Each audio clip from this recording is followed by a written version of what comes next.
Bonjour à tous. Merci d'être venus tôt ce matin, puisqu'on commence la journée chargée tôt dans la matinée. C'est une journée particulière chez VAD.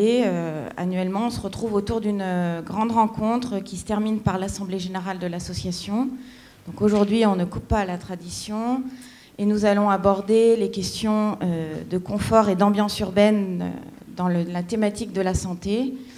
Avant de procéder à notre Assemblée générale, je vais laisser Véronique Dufour, notre directrice, vous présenter le programme de la journée et je vous reprendrai la parole après.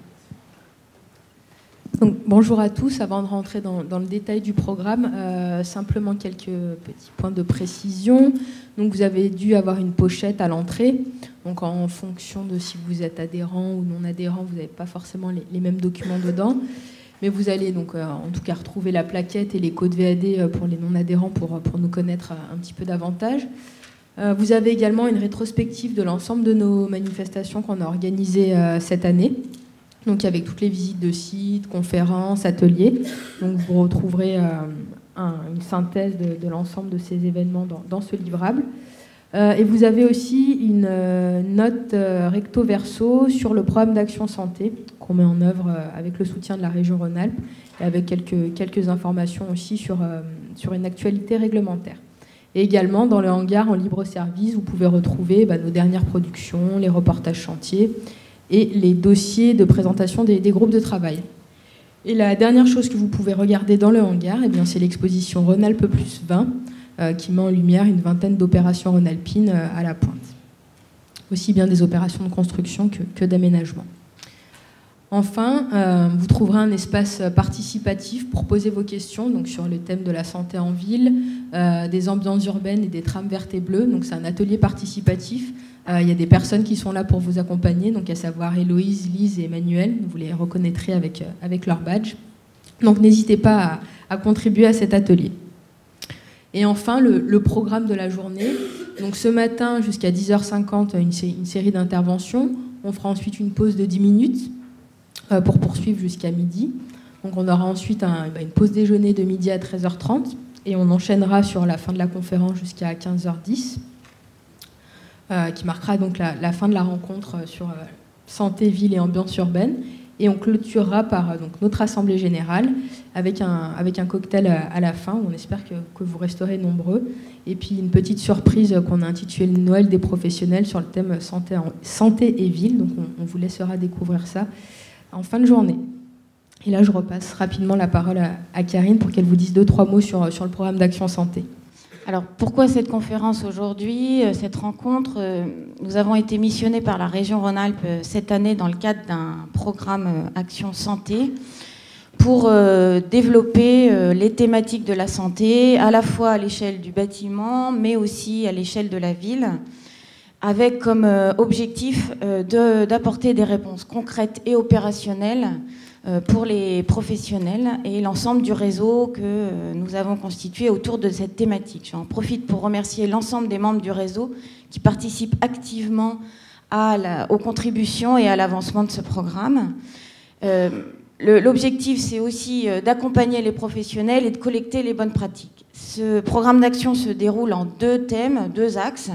Le premier plutôt attaché au bâtiment, avec les thématiques de la qualité de l'air intérieur.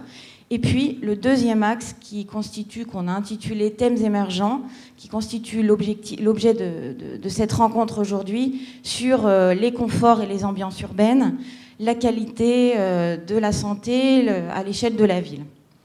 Voilà, donc l'objectif étant de construire des bâtiments et des aménagements à haute qualité de vie. Donc merci à tous les intervenants. On va démarrer la matinée par François Brignac de l'agence d'urbanisme qui va nous rappeler dans un rappel historique la question de la santé dans la ville.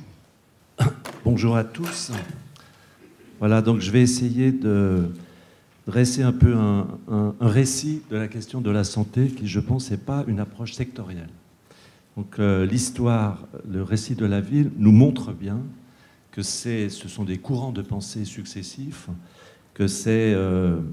et que la ville a laissé des témoignages extrêmement puissants sur cette question-là. Donc ce n'est pas un champ particulier, ce n'est pas un thème, c'est carrément une dimension, on va voir, qui pendant 2000 ans, à travers la question de l'hôpital, de l'eau, de l'hygiène, etc., a fabriqué la ville.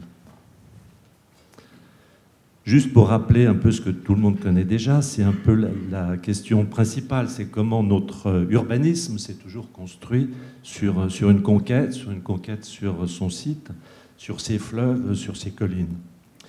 L'histoire de l'eau, elle a 2000 ans, c'est-à-dire d'abord il s'agit de l'amener, d'alimenter la ville, donc ça, on a des témoignages puissants, ce sont ces aqueducs, puis si je puis dire, c'est le puits privé. C'est-à-dire, il s'agit d'aller trouver l'eau. Alors, au milieu des cours, au fond des caves, on va puiser de l'eau, et si possible propre, parce que sans cesse, ça va être une lutte pour éviter les maladies et l'eau sale. Donc, le puits privé, le puits public, les fontaines, le système de la pompe, dès qu'on trouve la question pour élever l'eau du Rhône, et puis jusqu'au réseau, maintenant, au réseau d'alimentation générale.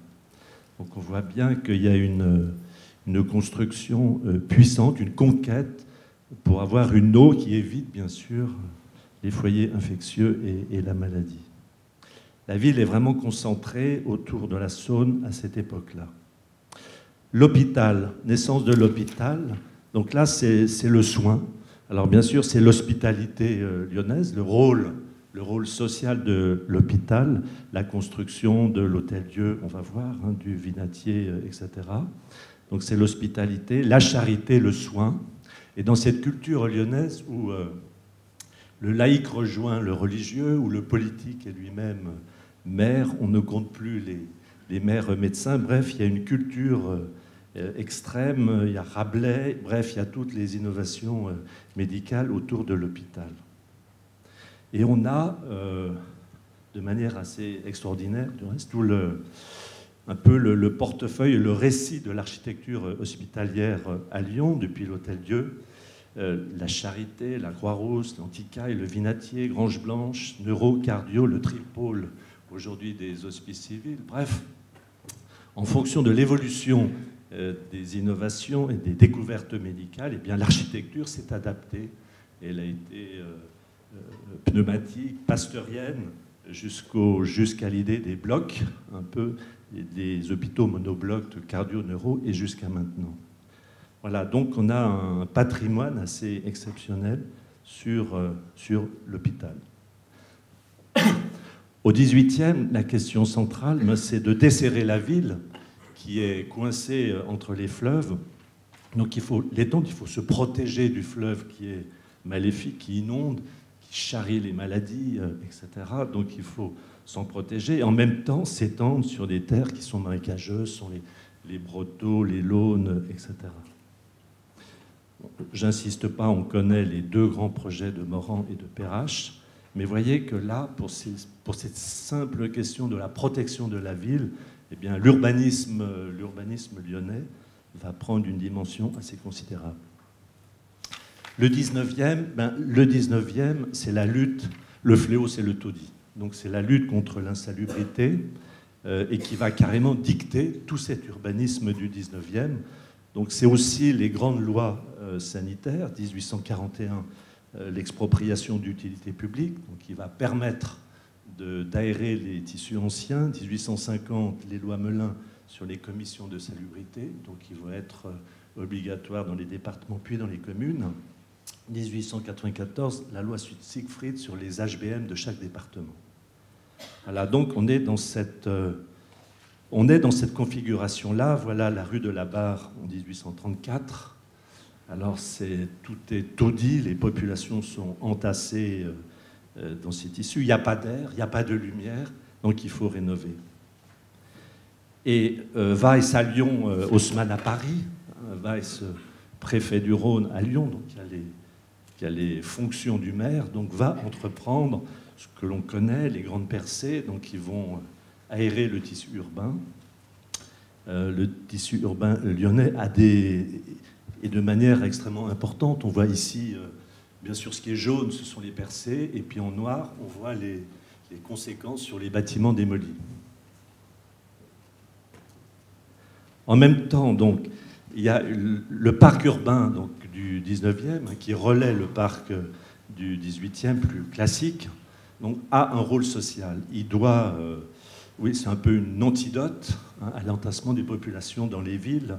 Il doit permettre cette aération, quoi, cette alternative. Donc l'histoire des jardins rejoint un peu cette époque-là.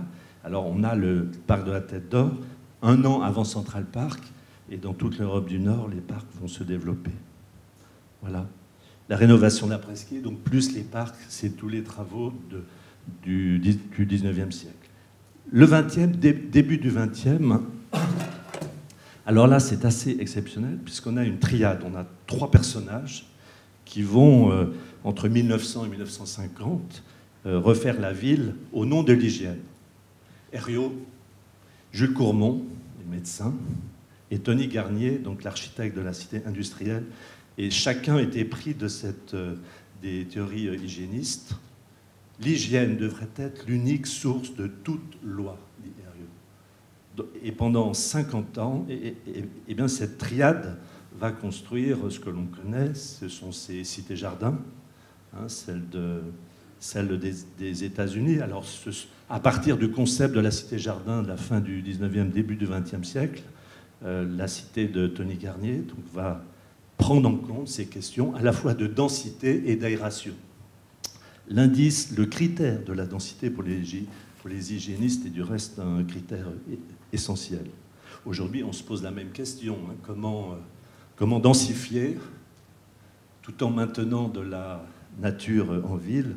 À l'époque, c'était cette question de l'aération, mais en même temps d'affirmer une densité. Donc on retrouve ces idées-là. Vous connaissez ce patrimoine HBM qui est très très conséquent. Et en parallèle, c'est toutes les lois sur le logement social, sur la création des sociétés HBM qui vont accompagner ce mouvement hygiéniste. L'hôpital pasteurien de Grange-Blanche, donc là on voit les théories de la médecine qui provoquent aussi une architecture pavillonnaire. Et la naissance des réseaux, alors elle est un peu sur un siècle. Comment organiser la rue qui est à l'abandon, qui n'est pas asphaltée, qui propage tous les miasmes, les maladies. Donc comment organiser ces réseaux, les différentes circulations des piétons, des transports, mais aussi de l'eau, etc. Donc on voit sur ces deux images la rue souhaitable en 1769 et la rue future de Eugène Hénard 1910, donc qui est un grand architecte parisien, la naissance de ces réseaux avec cette idée clé sur laquelle on est toujours, et peut-être faudrait s'en débarrasser, c'est la question de la hiérarchie. Hiérarchiser les fonctions pour organiser les réseaux. On va y revenir. La période d'après, le mouvement moderne, le fonctionnalisme, on ne parle plus de santé. On est dans le temps des certitudes, fondées sur les idées du mouvement moderne. Eh bien, on a un phénomène, on a 4 phénomènes concomitants. La création des grands ensembles, c'est l'urgence, l'engouement pavillonnaire, la ville nouvelle alternative de la banlieue et la voiture. Donc, cette image montre comment l'urbanisme sur lequel on retravaille aujourd'hui s'est affranchi sans doute des questions de santé pour affirmer le progrès, la certitude d'aller de l'avant, le modernisme. Mais c'est bien entre 1960, 75, disons, que tout ça s'est construit en même temps et a laissé, bien sûr, un urbanisme extrêmement conséquent. Donc ça, c'était assez naturel, finalement, d'avoir une occupation, un peu la question de la voiture qui organise tout ça.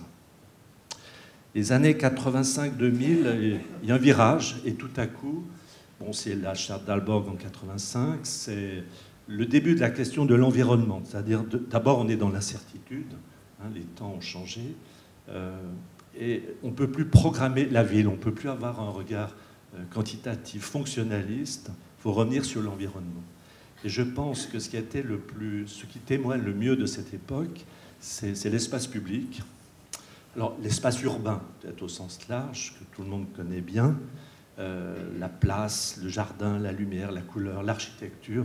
Comment revenir à une qualité de notre espace urbain qui avait été quand même assez défini par les réseaux, par la voiture.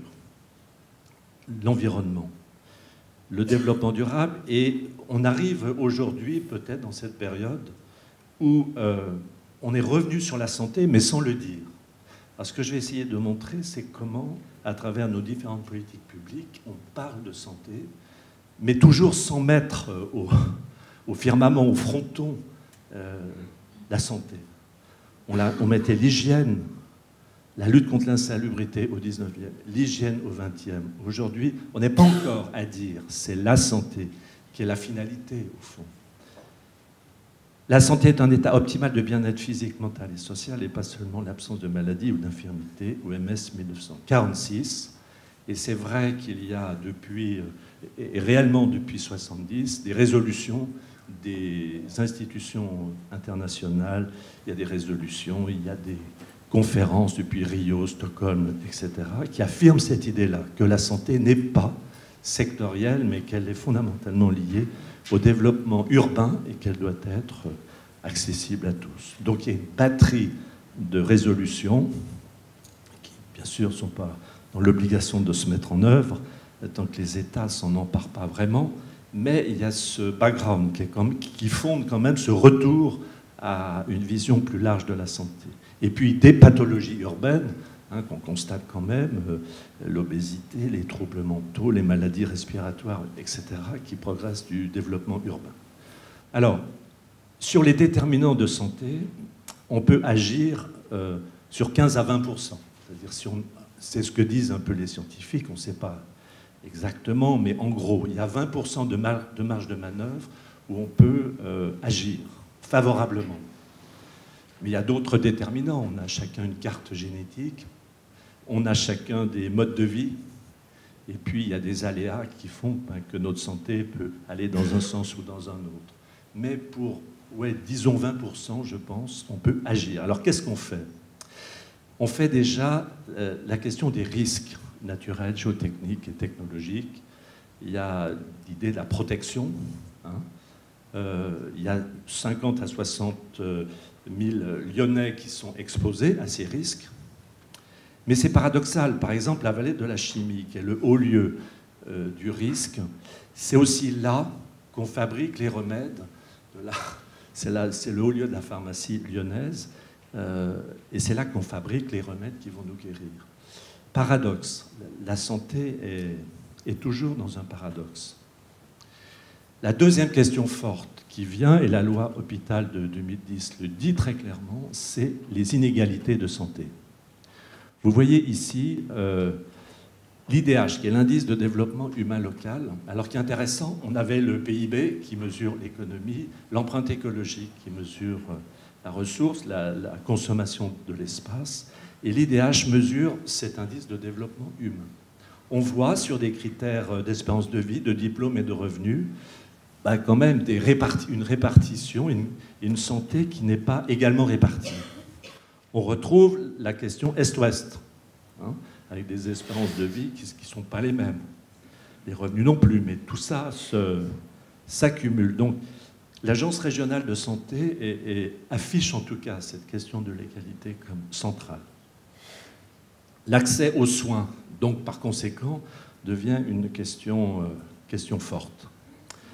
Le troisième élément important, et les observatoires régionaux de santé, dans leur colloque annuel, à chaque fois relèvent ce point, l'isolement, le handicap. Quand un quartier est enclavé et discontinu par rapport à la ville, eh bien, les effets de santé sont nets.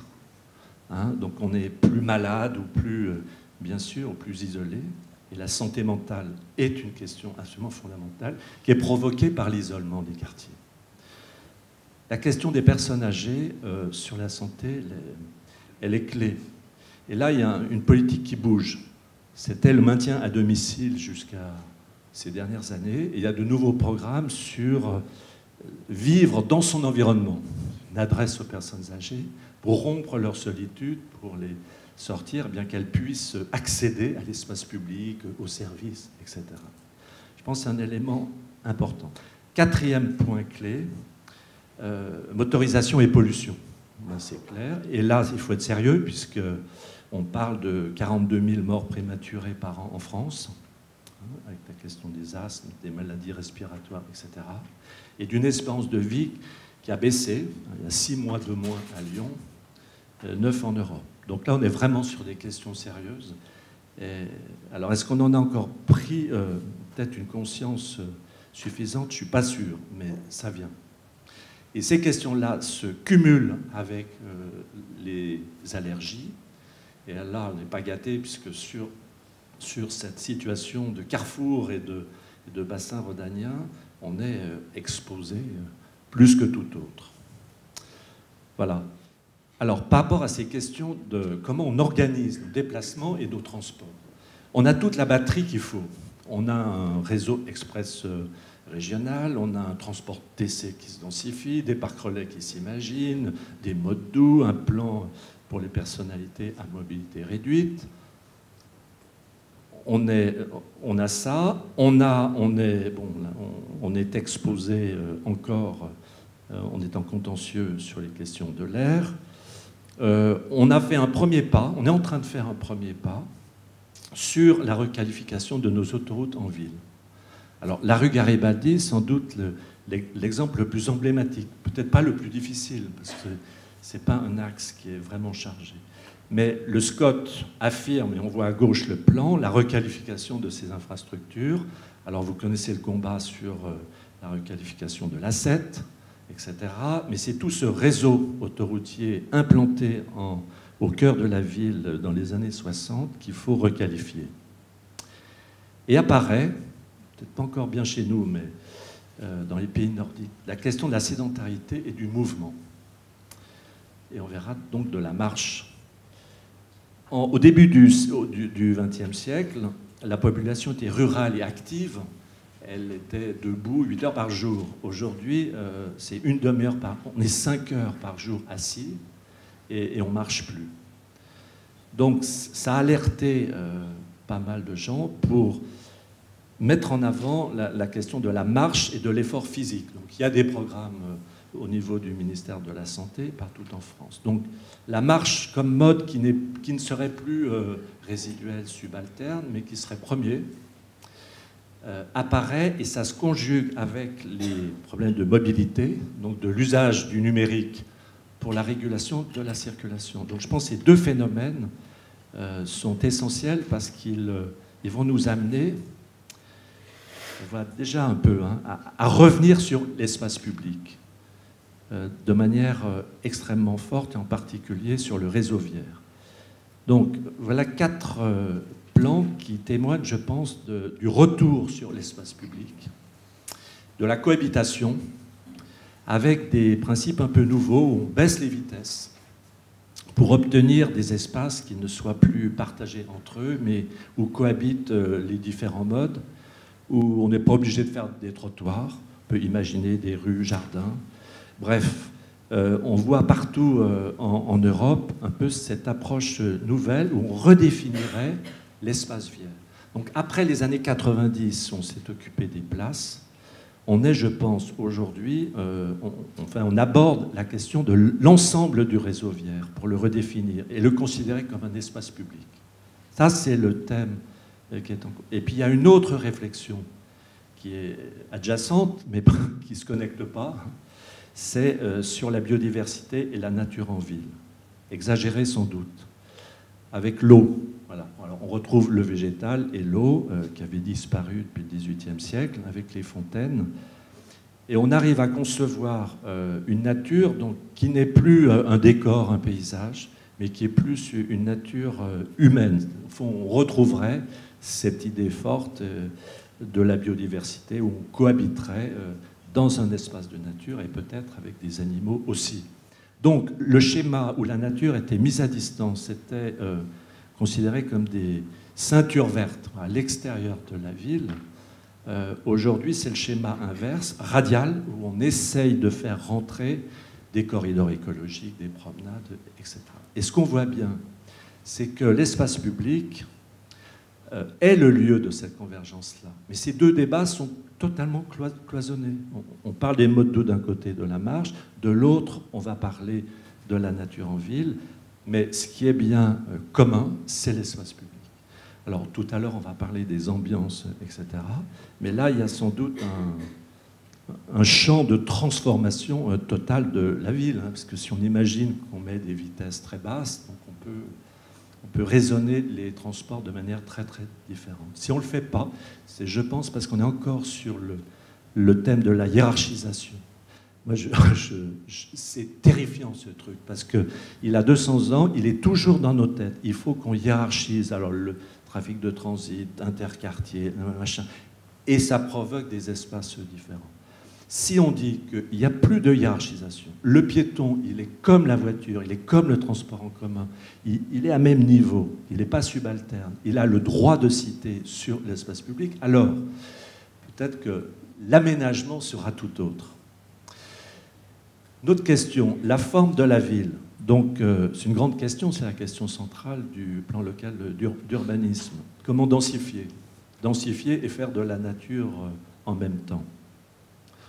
Là, on voit un peu les grandes tentatives sur les écoquartiers, sur certains quartiers de Paris hyper denses. Bon, j'ai mis l'écoquartier de Lyon-Conflans parce que ça témoigne quand même d'une approche globale, d'une interpénétration de la nature avec le bâti, de modes de déplacement. Bon. Donc, on sent bien là qu'il y a plus les centaines d'écoquartiers en Europe, il y a vraiment des exemples pour extrapoler cette idée sur l'ensemble de la ville.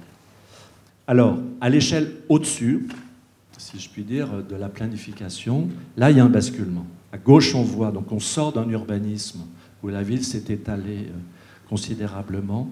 On a vu le territoire de manière assez simple, assez fonctionnelle, à l'idée d'un territoire plus complexe, plus concentré. Alors cette vision de la planification qui est sur laquelle la question du climat s'ajoute, et là c'est déjà un progrès énorme que le SCOT contienne déjà les orientations du plan climat, c'est cette idée du modèle qui apparaît, voilà, qui n'est pas nouveau, mais qui est quand même important, de la multipolarité des bassins de vie et des réseaux. Alors, est-ce que ce modèle-là peut être vertueux pour la santé? Sans doute, parce qu'il va économiser les flux de transport, il va rationaliser un peu les... Voilà. Mais on est donc sur ce schéma, là, il faudra voir quelles sont les conséquences. Voilà, tout ça pour dire que l'impression que j'ai, mais c'est vraiment très personnel, c'est que la question de la santé est encore un chapitre de la planification. Dans le PLU, j'ai vu, c'est le chapitre 4. Or, l'histoire, elle montre quand même que c'est un courant, c'est quelque chose de large, de transversal, qui traverse les courants, qui traverse les époques, qui laisse des témoignages urbains plus que puissants. Mais aujourd'hui, ce sujet, je pense, est encore caché derrière... alors, il y a eu le développement durable, puis l'obsession climatique, là, de résoudre cette question-là, mais les conséquences sanitaires, elles sont un peu juste derrière. Elles sont encore... Voilà, donc peut-être que je lance cette idée-là, c'est de remettre en premier la question de la santé, qui est à la fois la santé du corps, la santé de l'esprit, la santé de l'homme en société. C'est une question large, et c'est plus seulement l'hôpital ou le soin. Voilà, merci. Merci François pour cette belle introduction. On peut avoir quelques questions ou quelques réactions? Est-ce qu'il y a des questions, des réactions? Jean-Pierre? Est-ce que chacun peut se présenter quand on pose la question? Merci. Oui, donc Jean-Pierre Mariel, urbaniste, programmiste, vice-président de l'UAD. Voilà.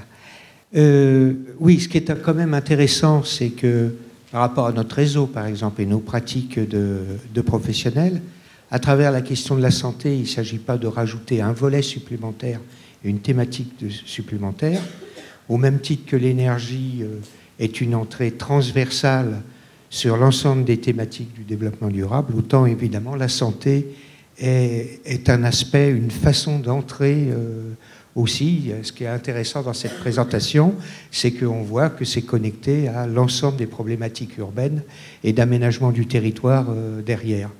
Donc, il y a une revitalisation d'un certain point de vue de l'approche urbaine et de nos approches de développement durable à travers cela. Voilà.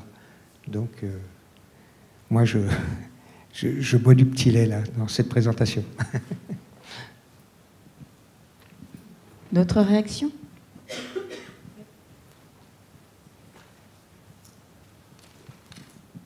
Oui, Pascal Tridon, donc ville de Villeurbanne, la direction du développement urbain. Moi, j'ai trouvé aussi cette présentation sur la santé comme fil conducteur en fait du développement de la ville, mise en évidence à travers son histoire, très pertinente. Maintenant, on est en pleine réflexion sur la révision du PLU. Et quand on regarde les grandes thématiques qui vont donc générer ce nouveau document qui va être, sur lequel on travaille, en fait, ces thématiques, elles sont toujours sectorielles. C'est-à-dire, on parle de l'économie, on parle des déplacements, on parle de l'habitat, on parle de la nature. Et une fois de plus, on est toujours dans le même schéma qui était évoqué par François Brignac. Et c'est vrai que je trouve qu'aujourd'hui, dans un contexte où on sort du Grenelle, enfin on doit appliquer le Grenelle, je pense que c'est une dimension qui aujourd'hui n'est pas du tout prise en compte, en tout cas à la hauteur de ce qu'on pourrait espérer dans des documents qui vont après s'imposer pendant plus de 10 ans, quoi. Une réaction ? Oui, non, mais c'est vraiment... voilà, parce que ça peut être une vision quand même que de dire... voilà, si on se dit une ville en bonne santé, voilà, peut-être simplement dire ça. Copenhague, la ville de Copenhague a mis comme objectif, elle a mis 2 objectifs premiers à son développement. C'est 1, son attractivité internationale, et 2, la marche. Voilà. Et pour toutes ces questions-là, on pourrait dire une ville en bonne santé. Voilà, terminé. C'est l'objectif, c'est la finalité qu'on se pose, qui est une traduction actuelle de ce qu'était l'hygiène au 19e. Enfin, oui, c'est un fil conducteur, ça touche à tout. Mais dire ça, alors on pourrait être plus volontariste, parce qu'on dirait, alors, est-ce qu'on peut accepter qu'il y ait que vraiment notre santé soit, tous les gens qui habitent aux abords des autoroutes et tout, est-ce qu'on vraiment, on a compris ce que ça veut dire ? Donc on aurait peut-être des positions beaucoup plus fortes sur le retour à l'espace public, sur le retraitement de ces grandes voiries, sur les personnes âgées en ville, etc. Enfin bref, il y a peut-être un regard sans doute très très différent. C'est encore sectoriel aujourd'hui, ça c'est clair. Alors c'est dommage parce que dans 4 ou 5 ans, tout ça c'est en progrès et ça va très vite. Les villes du Nord, les villes de l'Est, on a fait avec le Grand Lyon un peu un benchmark européen, ils sont en avance sur nous. Voilà. Il faut aller à la synthèse, à cette synthèse-là. C'est un registre, la santé. Voilà. Donc ça sera vraiment le thème de l'année prochaine, là, VAD. Donc n'hésitez pas à venir contribuer. C'est l'objectif vraiment de ce programme. Une autre réaction ? Oui, bonjour, Roxane Tadoka, chargée de mission développement durable à la ville de Villeurbanne. Alors je voulais juste réagir sur le développement durable parce qu'on a quand même oublié souvent le premier principe de la déclaration de Rio, c'est de mettre l'homme au centre des préoccupations. Et je pense qu'une fois qu'on a dit ça, on aborde effectivement la question du bien-être humain et de ce qu'il lui faut pour pouvoir s'accomplir dans la société dans laquelle il vit. Et c'est peut-être ça qui a un peu été occulté dans les politiques publiques. Mais là, je voulais quand même remettre ça. Le développement durable n'est pas quelque chose à part, mais c'est bien l'articulation avec tous ces aspects sectoriels, et notamment la mise en place d'une vision beaucoup plus systémique et non plus sectorielle. C'est vrai que le développement durable, je pense qu'il a apporté beaucoup. C'est une réflexion systémique. Mais là, ça limite, je pense. Enfin, on peut dire aussi que la ville n'est pas forcément un système où on aurait un équilibre parfaitement juste entre l'économie, l'environnement. Bien sûr, on peut le penser qu'il faut rééquilibrer ça, mais vous avez raison, ce qui est au milieu, c'est c'est l'homme, c'est la population, quoi. Donc repartir de là. Ce que font les villes du nord et de l'est de l'Europe, ils ont une vision moins planificatrice de l'aménagement de nos villes. Ils partent plutôt des besoins des personnes âgées, des besoins des personnes, des enfants, pour construire une politique. C'est très curieux. On a une culture un peu différente, encore un peu descendante, un peu systémique, voilà.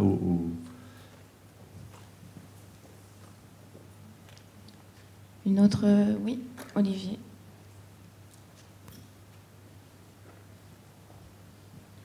Donc, simplement une petite contribution au vœu que François Brégnac fait là.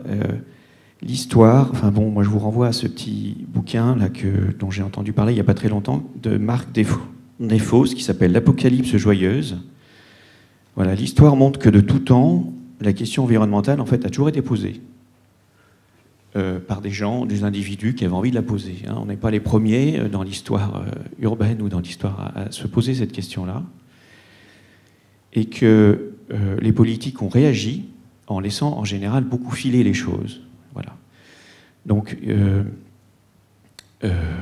pour vous dire que ce qu'on dit là depuis 5 minutes, quoi, c'est quelque chose qui a été déjà énoncé, évoqué, etc., mais que les choses n'ont pas bougé. Donc il y a une prise de conscience politique pour arriver à la synthèse des choses qui est extrêmement nécessaire, avec un vrai changement de façon de penser, y compris dans le monde économique, politique, etc.